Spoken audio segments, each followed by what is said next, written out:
Good morning students. आज हम वापस पढ़ने वाले हैं properties of arithmetic mean, geometric mean and harmonic mean. लेकिन जो आज हम पढ़ने वाले हैं वो है बहुत ही इंपॉर्टेंट। यूं मान के चलिए, अगेन अभी तक जो भी हमने पढ़ी इंपॉर्टेंट वो भी थी, लेकिन जो आज हम पढ़ने वाले हैं उनका एग्जाम में आने के चांसेस थोड़े ज्यादा रहते हैं। क्यों? क्योंकि ये ऐसी प्रॉपर्टीज हैं जिसमें एक साथ तीन तीन कंसेप्ट को एग्जामिनर कंफर्म कर सकता है, अरिथमेटिक मीन को, ज्योमेट्रिक मीन को एंड हार्मोनिक मीन को। ओके, मैंने आपको लास्ट क्लास में कुछ क्वेश्चंस दिए थे जिसमें आपको arithmetic mean, geometric mean, harmonic mean calculate करना था। ओके, शायद 11 क्वेश्चन थे उसमें, उनको भी डिस्कस करेंगे, लेकिन पहले ये प्रॉपर्टीज पढ़ लें उसके बाद। ओके, तो आइए हम स्टार्ट करते हैं आज की class, CA foundation statistics. Okay, तो सबसे पहले हम पढ़ रहे हैं arithmetic mean, geometric mean and harmonic mean of two numbers A and B. Examiner क्या करता है कि टू नंबर्स के क्वेश्चन स्पेशली पूछता है। एग्जामिनर क्या करता है? टू नंबर्स के क्वेश्चन स्पेशली पूछता है। तो इसलिए जो कंसेप्ट है ये ओनली टू नंबर्स के लिए, दो से ज्यादा पर अप्लाई नहीं होगा। ओके, हम बना लेते हैं तीन ब्लॉक। पहला है अरिथमेटिक मीन का समांतर माध्य जिसे बोलते हैं, दूसरा है ज्योमेट्रिक मीन का, और तीसरा है हार्मोनिक मीन का। सॉरी, देखिए अब दो नंबर्स का अरिथमेटिक मीन आप सभी को पता है, इसको हम नॉर्मली यहां पर ए से रिप्रेजेंट कर रहे हैं। दोनों को ऐड करके समीशन एक्स अपॉन एन होता है ना, तो A plus B upon 2। Okay, geometric mean का फॉर्मूला हमने पढ़ा था, दोनों को मल्टीप्लाई करते हैं ना, याद है, x1 x2 dot dot dot whole power 1 upon n। तो हम क्या करेंगे, दोनों को मल्टीप्लाई कर लेंगे। तो दोनों को मल्टीप्लाई करेंगे तो क्या होगा, a इंटू बी, और पावर कितने ऑब्जर्वेशन है ये 2, तो पावर 1 अपॉन 2, और 1/2 का मतलब हमने पता है कि हमने क्या पढ़ रखा है, square root of a dot b। Okay, अब देखिए दूसरी बात, हार्मोनिक मीन। हार्मोनिक मीन का फॉर्मूला क्या पढ़ा था हमने, n upon summation 1 upon x। वैसे इस फॉर्मूले को हम एवरेज स्पीड में कैलकुलेट कर चुके हैं, फिर भी देख लीजिए, एज इक्वल्स टू कितना ऑब्जर्वेशन है 2, 1 अपॉन x मतलब 1 upon a plus 1 upon b। Plus क्यों? क्योंकि क्या लगाना हमें, समीशन अप्लाई करना है। तो अब एलसीएम ले लीजिए, एलसीएम लेंगे तो क्या होगा 2ab और इधर b प्लस a। लेकिन b प्लस a बोलेंगे तो अच्छा नहीं लगता, तो इसलिए इसको फाइनली क्या लिखेंगे हम, 2ab upon a plus b। वैसे तो आई थिंक ये समझ में आ गया होगा कि ये आया कैसे है, लेकिन फिर भी मैं बता देता हूं। 2 यहां पर एलसीएम लिया, ab, a से a कैंसिल हुआ, क्या बचा b, प्लस b से b कैंसिल हुआ, क्या बचा, ये डिनोमिनेटर का डिनोमिनेटर कहां चला जाएगा, न्यूमरेटर में। ओके, आई थिंक ये क्लियर हुआ होगा। तो आपको ये तीन फॉर्मूले ध्यान रखने, लेकिन ये कितने नंबर्स के लिए, only for two numbers. Okay, pause the video and note. Okay, अब हम देखते हैं कि एग्जांपल्स, जैसे सपोज करो आपको एक क्वेश्चन दिया था मैंने, फर्स्ट क्वेश्चन 20,30, इसका अरिथमेटिक मीन निकालना है। तो इसका अरिथमेटिक मीन कैसे निकालेंगे, इसका अरिथमेटिक मीन कैसे निकालेंगे, a equals to a plus b upon 2। तो कर लीजिए, अब कैलकुलेटर में करना है सीधा, 20 प्लस 30 अपॉन 2, तो 20 प्लस 30 50 अपॉन 2, तो इसका अरिथमेटिक मीन कितना आ जाएगा, 25। इसका ज्योमेट्रिक मीन निकालेंगे तो g equals to square root of 20 into 30, तो g इक्वल्स टू रूट 600। तो 600 का रूट, तो कुछ नहीं करना, 600 लिख के रूट प्रेस कर दीजिए, तो कितना आ जाएगा, 24.49। हार्मोनिक मीन की बारी आती है, तो हार्मोनिक मीन में क्या करेंगे, 2 into a into b upon 20 plus 30। अब कैलकुलेटर में कैसे करेंगे इसको, दो को किससे इंटू करेंगे, 20 से। वैसे आपको आता है 2 into 20 into 30 equal divide by. अब ध्यान रखना यहाँ डिवाइड में ऐसा मत करना कि 20 प्लस 30, ऐसे नहीं, आप इन दोनों को ओरल ऐड करेंगे 50, तो डिवाइड किससे करेंगे आप, 50 से, तो डिवाइडेड बाय 50, और आंसर कितना आ जाएगा, 24। तो आपको जो क्वेश्चन दिया था उसमें फर्स्ट का आंसर आ रहा होगा आपके पास 25, 24.49 एंड 24। ओके, आई थिंक ये कंसेप्ट क्लियर हुआ होगा, इसको नोट कर लीजिए एक बार, ये बहुत ही इंपॉर्टेंट कंसेप्ट है। ओके, प्रॉपर्टीज पढ़ी, उसके आगे पहले पुराना लास्ट रिवीजन कर लेते हैं जो प्रॉपर्टीज हम ऑलरेडी पढ़ चुके हैं। पहली property, summation dx bar equals to 0 होता है, summation d square x bar क्या होता है, लीस्ट होता है, और x plus minus into divide के, यहाँ पे कुछ कुछ होता है प्लस माइनस इंटू डिवाइड के।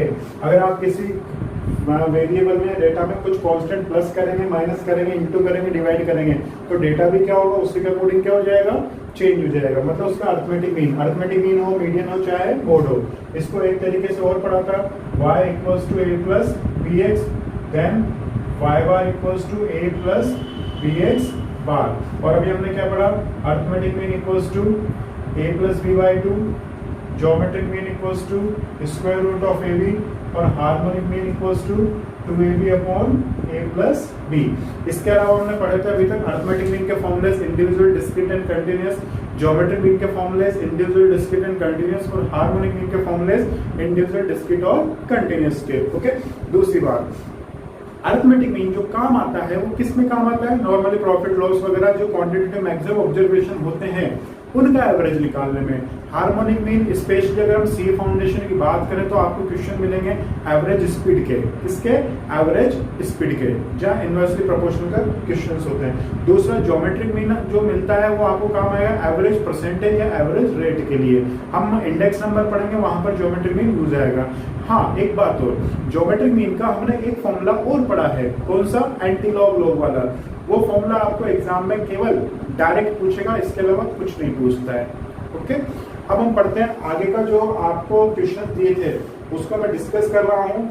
आपको क्वेश्चन नंबर 1 किया था, क्वेश्चन नंबर 1 में ऑब्जर्वेशन कुछ ऐसा था, सेकंड में आई थिंक शायद 40 या 80 होगा, थर्ड में 30-30, फोर्थ में 50-50, ओके, फिफ्थ में 60 एंड 0, 6 में -10 एंड 30। ये मेरे को याद नहीं है, मैंने लिख रखा है सामने, इसलिए देख रहा हूँ। ओके, तो देखिए, और शायद सबसे लास्ट वाला ये जरूर याद है क्योंकि बहुत इंपॉर्टेंट क्वेश्चन था, 5 ऐसे कुछ था। अब हम यहाँ पर इनको डिस्कस कर रहे हैं। डिस्कस कैसे करेंगे, अरिथमेटिक मीन, ज्योमेट्रिक मीन और हार्मोनिक मीन। ओके, अब देखिए, हमने अभी अरिथमेटिक मीन निकालने का फॉर्मूला क्या पढ़ा, a plus B by 2, geometric mean निकालने का रूट ए बी, और हार्मोनिक मीन निकालने का 2ab upon a plus B.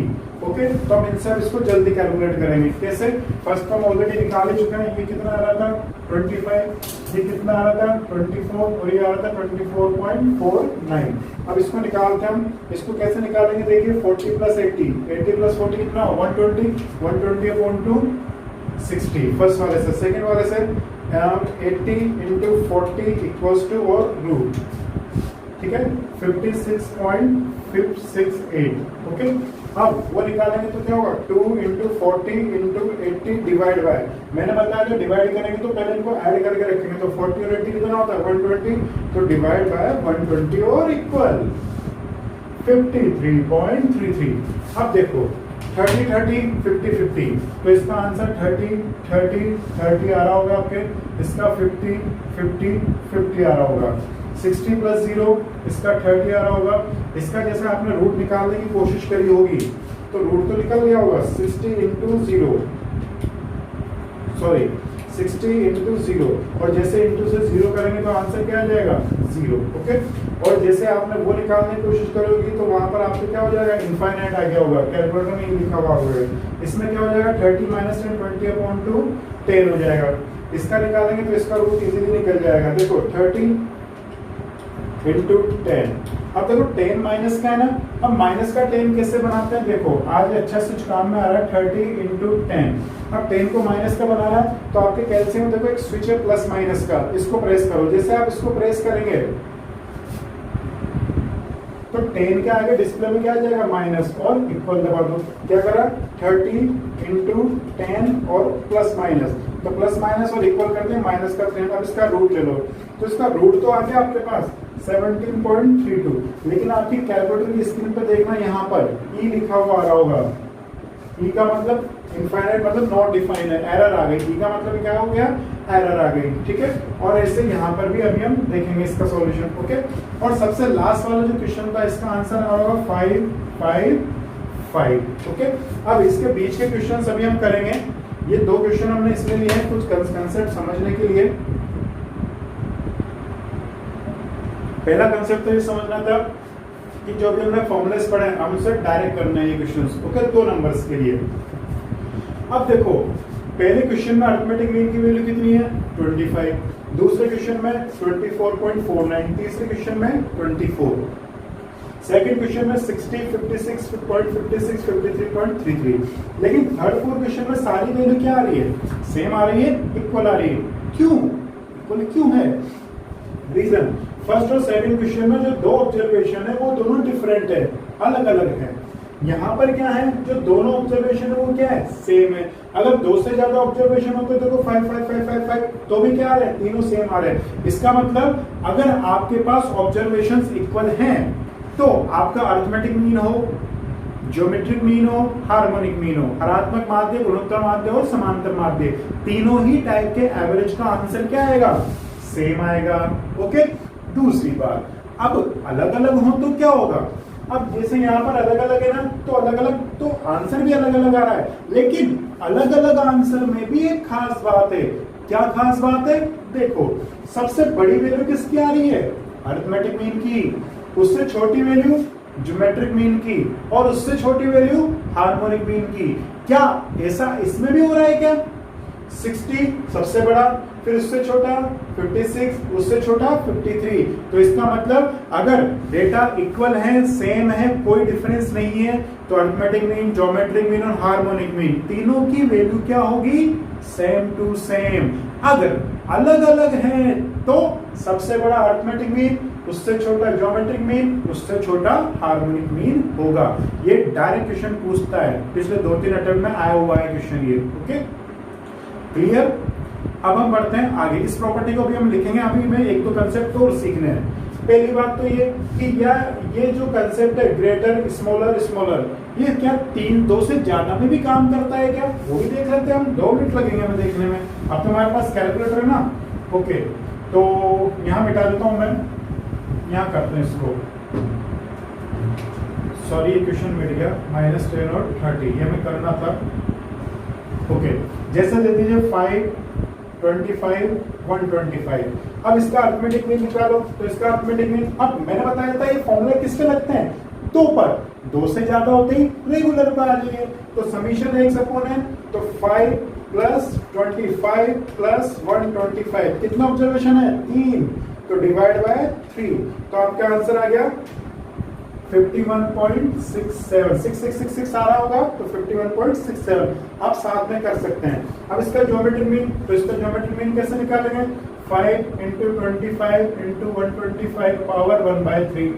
वैसे मैंने आपको बताया था कि अगर मल्टीप्लाई हो रहे हो, मल्टीपल्स में हो, जैसे 5 × 5 25 × 5 125, तो जो भी सेंटर में होगा वही ज्योमेट्रिक मीन होगा। फिर भी कर लेते हैं हम, 5 का स्क्वायर, 5 का क्यूब, 1/3, 3 2 5 और 1 6। याद है हम ऑलरेडी कर चुके हैं, इसलिए मैं थोड़ा फास्ट कर रहा हूँ इसको। 5 का स्क्वायर दैट इज 25, ओके। तो हमारे पास आंसर क्या है 25। अब हार्मोनिक मीन निकाल लेते हैं, तो हार्मोनिक मीन का फॉर्मूला याद है ना, n/समीशन 1/x। तो n कितना है 3, तो इसका रेसिप्रोकल कैसे निकालेंगे, इसका रेसिप्रोकल निकालने के लिए याद है ना क्या किया था, 5/इक्वल 25/इक्वल 125/इक्वल, ओके। और लास्ट वाले इक्वल के बाद GT। अब GT का मतलब डिनोमिनेटर का आंसर आया, इसको ऊपर लाने के लिए वापस क्या करेंगे, डिवाइड और इक्वल, और ये ऊपर आते हैं किससे इंटू कर देना है, 3 से, इंटू 3 इक्वल। तो आपको इसका आंसर क्या आ गया 12.096, ओके। तो 3 ऑब्जर्वेशन में भी देखते हैं क्या यही रूल अप्लाई हो रहा है क्या, सबसे बड़ी वैल्यू A की, उससे छोटी वैल्यू G की, और उससे छोटी वैल्यू किसकी आ गई, H की, ओके। ये समझ में आ गया ना आपको कैसे करना है हार्मोनिक मीन का। मैं एक बार वापस बता देता हूँ, 5 divide equal, okay, 25 divide equal, साथ साथ करते जाइएगा। 125 डिवाइड इक्वल, अब समीशन है ना तो जीटी दबा दो, जीटी दबा दिया, जीटी दबाने के बाद डिनोमिनेटर आया, इसको ऊपर लाने के लिए वापस वही डिवाइड इक्वल कर लिया, इनटू इनटू किससे 3 से, तो आंसर क्या आ जाएगा 12.096। ओके, तो इससे क्या कंक्लूजन निकला, अगर डेटा डिफरेंट है, ऑब्जर्वेशन सारे अलग अलग हैं, तो सबसे बड़ी वैल्यू किसकी होती है, अरिथमेटिक मीन की, उससे छोटी ज्योमेट्रिक मीन की, उससे छोटी हार्मोनिक मीन की। टेंशन मत लो, ये अभी बिल्कुल विद इन 5 सेकेंड आपको लर्न हो जाएगा, ऐसा एक तरीका बताऊंगा, ऐसे एक ट्रिक है जिससे आपको बिल्कुल इजीली लर्न हो जाएगा। ओके, अब हम बढ़ते हैं क्वेश्चन नंबर 5 और 6 की ओर। इस 5 और 6 पर थ्योरेटिकल क्वेश्चन बनते हैं, कैसे वो देखते हैं। देखो 16, यहाँ दो टाइप की वैरायटी के डेटा हैं, कैसा, एक ऑब्जर्वेशन में तो 0 है, दूसरे में नेगेटिव है। अरिथमेटिक मीन पर 0 हो या नेगेटिव हो उसका कोई फर्क नहीं पड़ता है, क्योंकि टेम्परेचर नेगेटिव भी हो सकता है, मार्क्स नेगेटिव भी हो सकते हैं, तो भी उसका अरिथमेटिक मीन निकलता है। लेकिन ज्योमेट्रिक मीन में अगर 0 आ गया तो आपके पास कितने ही ऑब्जर्वेशन हो, लेकिन जैसे आप 0 से मल्टीप्लाई करेंगे तो सब क्या हो जाएगा, 0, वेरी पावरफुल, सबको क्या कर देगा, 0 कर देता है। ठीक है, तो 0 की कंडीशन में आप ज्योमेट्रिक मीन कैलकुलेट नहीं कर सकते हैं। नेक्स्ट, अगर 0 आ गया तो यहाँ पर 1/0 करेंगे ना, याद है ना, और 1/0, 0 का रेसिप्रोकल क्या होता है, बचपन में पढ़ा होगा ना, 1/0 इज इक्वल्स टू इनफाइनाइट, और 1/इनफाइनाइट इज इक्वल्स टू 0। तो जब आप 1/x करेंगे तो 1/0 करेंगे तो इनफाइनाइट आ जाएगा, इनफाइनाइट सबको इनफाइनाइट कर देगा, फिर उसका रेसिप्रोकल करेंगे तो 0 आ जाएगा। तो अगर 0 आया तो उस कंडीशन में आप हार्मोनिक मीन भी कैलकुलेट नहीं कर सकते हैं। समझ में आया? तो 0 की कंडीशन में ना तो ज्योमेट्रिक मीन निकलेगा ना हार्मोनिक मीन निकलेगा। ओके, अब नेक्स्ट नेगेटिव ऑब्जर्वेशन में, अभी थोड़ी देर पहले हमने इसको किया था ना, कितना आ रहा था, आंसर तो आ रहा था 17 पॉइंट समथिंग, शायद ये आता 300 और रूट 17.32, लेकिन मैंने बताया था कैलकुलेटर में ई लिखा हुआ आ गया था, ई मींस एरर। क्यों? क्योंकि नेगेटिव का रूट तो पॉसिबल ही नहीं है, इमेजिनरी वैल्यू होती है, तो अगर ऑब्जर्वेशन नेगेटिव हुआ तो ये भी नहीं निकलेगा। हार्मोनिक मीन कहाँ काम आता है, स्पीड वगैरह वाले क्वेश्चंस में, वर्क वाले क्वेश्चंस में, तो क्या किसी की स्पीड नेगेटिव होती है क्या, नहीं है, पॉसिबल ही नहीं है, तो इसलिए ऐसे कंडीशन में हार्मोनिक मीन भी नहीं निकलेगा। ये वैसे कंडीशन जो थी, ये प्रॉपर्टीज, ये थ्योरेटिकल है, ये हम मॉड्यूल जब पढ़ेंगे उसमें लाइन टू लाइन वापस पढ़ेंगे, लेकिन अभी हमारे जरूरत है, क्यों, क्योंकि इसके क्वेश्चन बनते हैं। तो ध्यान रखना, if there are 0 or negative observations, then we cannot determine arithmetic mean and harmonic mean. It is not possible to calculate geometric mean and harmonic mean if any one observation is 0 and negative. Okay, you have to note down this. Okay, लिख लीजिएगा इसको, हिंदी में भी बोल देता हूँ, यदि कोई अवलोकन 0 या नेगेटिव है, 0 या ऋणात्मक है, तो ऐसी स्थिति में गुणोत्तर माध्य व हरात्मक माध्य ज्ञात नहीं किया जा सकता है।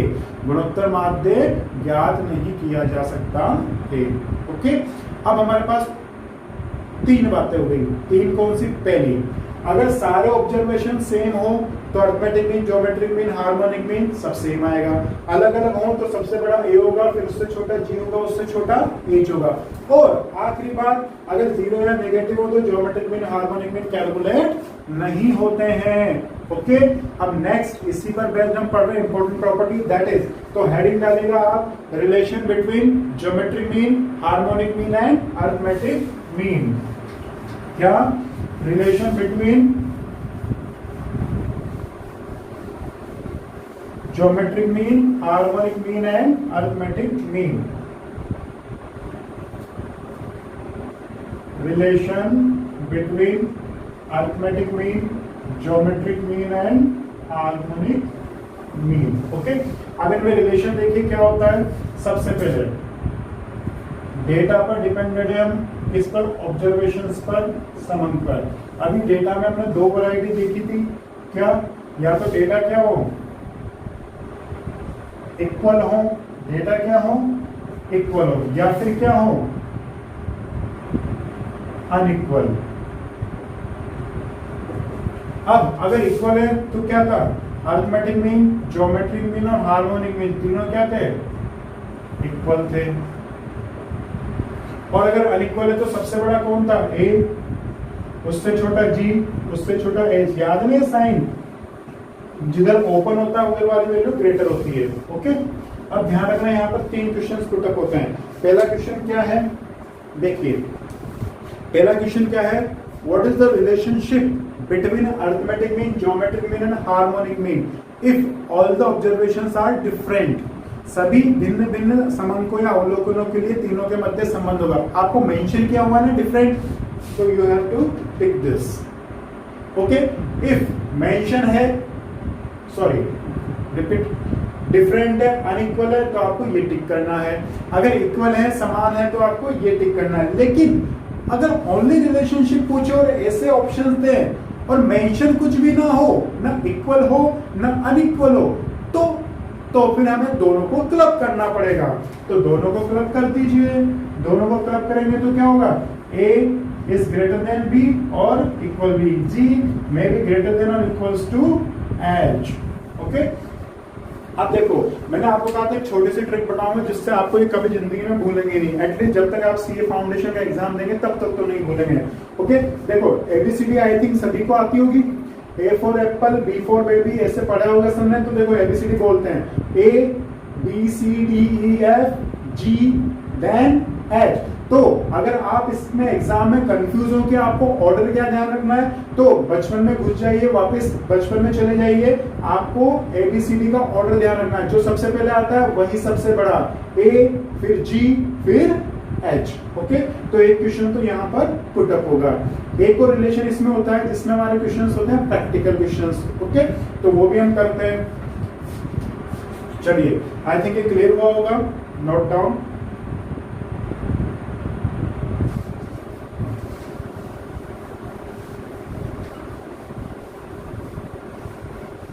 एक रिलेशन और होता है, और लगा के लिखिएगा नीचे, जो प्रैक्टिकल क्वेश्चंस में काम आता है। तो प्योर थ्योरेटिकल है, इसमें कुछ नहीं बनता, लेकिन जो हम पढ़ने वाले हैं वो प्रैक्टिकल में काम आएगा। प्रैक्टिकल क्वेश्चंस पुट अप होते हैं। कैसे, देखो हमने क्या पढ़ा था, a = a + b/2।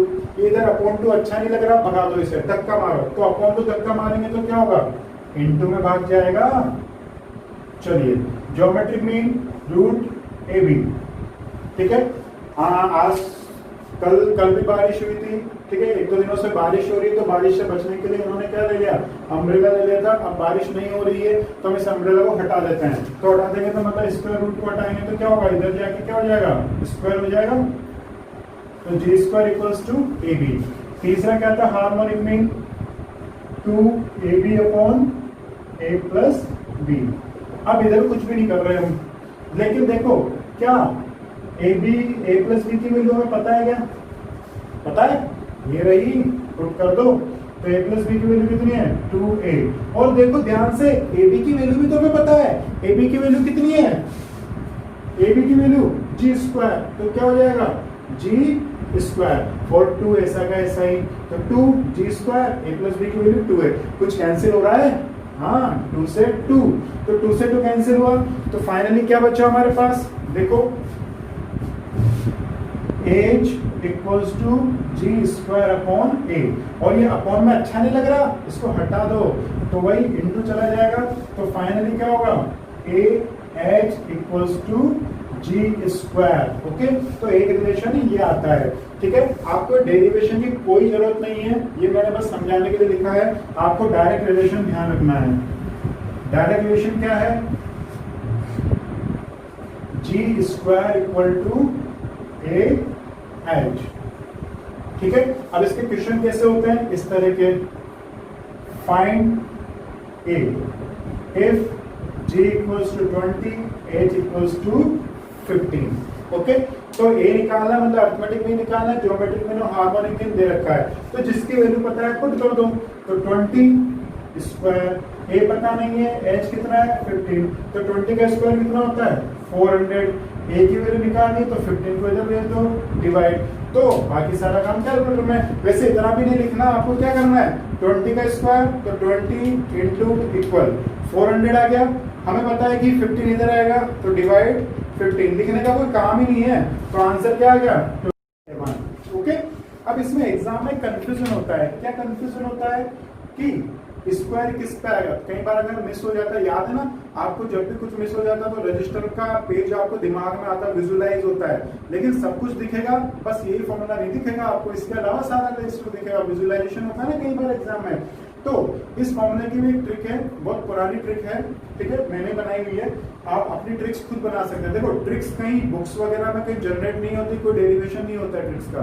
जिसको जो ट्रिक समझ में आती है वही ट्रिक बना सकता है। आप भी अपनी ट्रिक्स खुद बना सकते हैं। क्यों? क्योंकि कंसेप्ट आपको लर्न रखने हैं, आपके लिए लर्न रखने हैं, क्योंकि एग्जाम आपको देना है। तो आप अपनी ट्रिक्स बनाइए, ट्रिक्स से या नोट से, छोटे छोटे पॉइंट से आप कंसेप्ट्स को लर्न कीजिए। हम तो हेल्प करते हैं जहां तक जरूरत होती है, लेकिन आप भी खुद ही काम कर सकते हैं। देखो ट्रिक क्या है, आपने एक मूवी देखी होगी शोले, काफी हिट फिल्म है, सुपर हिट मूवी है पुराने टाइम की, ठीक है। हम भी जब छोटे थे तब आई थी वो, हमने भी, ठीक है। अभी न्यू शोले भी आई है। तो शोले में G4 याद है, गब्बर था, गब्बर सिंह, ओके। तो G4 गब्बर, जी गब्बर, ओके। गब्बर की 2 मूवी आ सकती है ना, एक तो अभी एक और आई थी शायद अक्षय कुमार की, गब्बर इज बैक। तो गब्बर 2 बार हो चुके, गब्बर, ओके। अब ए और एच 2 कैरेक्टर थे उस मूवी में, अमिताभ एंड हेमा मालिनी, बहुत अच्छे एक्ट्रेस है, एक्टर और एक्ट्रेस। तो G2 Gabbar and Gabbar means G2 Amitabh and Hema Malini, okay. या यूं भी ध्यान रख सकते हैं, गब्बर के गांव में अमिताभ एंड हेमा मालिनी, ओके। ऐसा आप अपनी ट्रिक्स खुद भी बना सकते हैं जो आपको पसंद हो। बस ये ध्यान रखना एग्जाम में कोई कंफ्यूजन नहीं होना चाहिए फॉर्मूले में, ओके। इसके क्वेश्चंस मैं आपको साथ में दे दूंगा अटैचमेंट में, या आप मैसेज कर देना, मतलब वही प्रोसेस है। आप मैसेज करेंगे तो इसके क्वेश्चंस प्रैक्टिस के आपको मिलेंगे। ध्यान रखना बहुत ही इंपॉर्टेंट है। अब हम बढ़ रहे हैं नेक्स्ट कंसेप्ट की ओर।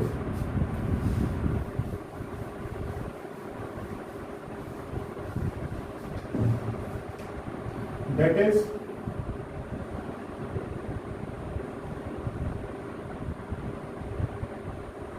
combined average.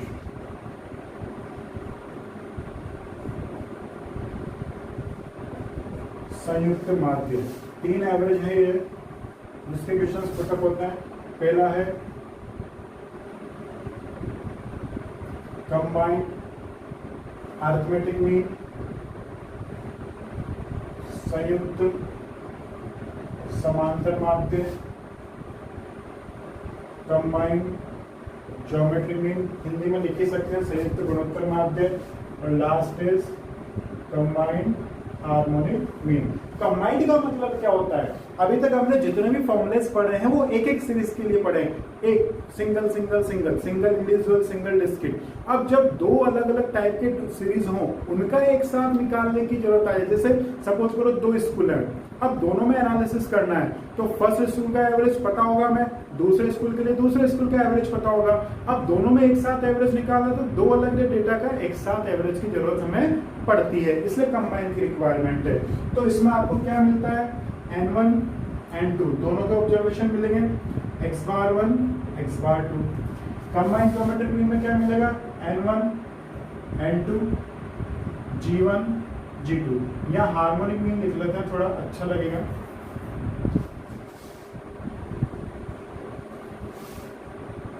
अच्छा इन द सेंस मैंने इसलिए बोला है, नॉर्मली इसके कंबाइन का क्वेश्चन नहीं आता है। क्यों नहीं आता, अभी थोड़ी देर में आपको समझ में आ जाएगा, ठीक है। तो इसका फॉर्मूला होता है x bar 1 2 equals to N1 x bar 1 plus N2 x bar 2 whole upon N1 plus N2, ठीक है। कंबाइन हार्मोनिक मीन का क्या होगा, H12 equals to N1 plus N2 upon N1 upon H1 plus N2 upon H2, ठीक है। इसका क्या होगा, छोटा सा फॉर्मूला होता है बेचारा, G1 power N1 G2 power N2 whole upon N1 plus N2। और एक और फॉर्मूला होता है जो हमने पढ़ा था इसका, anti log n1 log g1 plus n2 log g2 upon n1 plus n2। ठीक है, ये फॉर्मूला है। इसमें ध्यान रखना 3 के क्वेश्चन भी आ सकते हैं। 3 के क्या हो गए, अगर 3 ऑब्जर्वेशन आ गए n1 x1 बार n2 x2 बार, तो तीसरा क्या हो जाएगा plus n3 x3 bar divide by n1 plus n2 plus n3। अगर 3 यहाँ पर भी आ गए तो n1 plus n2 plus n3 upon n1 upon h1 plus n2 upon h2 plus n3 upon h3। उसका डायरेक्ट आपको फॉर्मूला ध्यान रखना है। इसके क्वेश्चन पे आपको अटैचमेंट में मिल जाएंगे। ओके, ध्यान रखना, इसमें सबसे ज्यादा इंपॉर्टेंट है ये वाला, इसके क्वेश्चन आने के चांसेस ज्यादा से ज्यादा रहते हैं। ओके, तो इनके क्वेश्चंस आपको साथ में दे दूंगा, मैं मैसेज करते हैं आपको क्वेश्चंस मिल जाएंगे। आज आपके लिए बहुत सारा इंपॉर्टेंट वर्क है जो एग्जाम में आने लायक है। ओके, तो अभी तक हमने जो आज कंप्लीट किया वो क्या था, arithmetic mean, geometric mean, harmony mean की कंबाइंड प्रॉपर्टीज। कौन सी प्रॉपर्टीज, कंबाइंड प्रॉपर्टीज। और मैंने आपको बताया था ये इंपॉर्टेंट क्यों है, क्यों, क्योंकि एग्जामिनर ऐसे क्वेश्चन ज्यादा पूछता है जिससे एक तीर से काफी सारे निशाने लगते हैं। मतलब क्वेश्चन एक लेकिन कंसेप्ट उससे काफी सारे रिमाइंड हो। ओके, तो आई थिंक आज की क्लास आपको क्लियर होगी। कोई डाउट है तो आप मैसेज कर सकते हैं, और जैसे आप ये क्लास का वीडियो कंप्लीट कर लें तो मेरे को क्वेश्चंस के लिए मैसेज कर दें। Okay, thank you.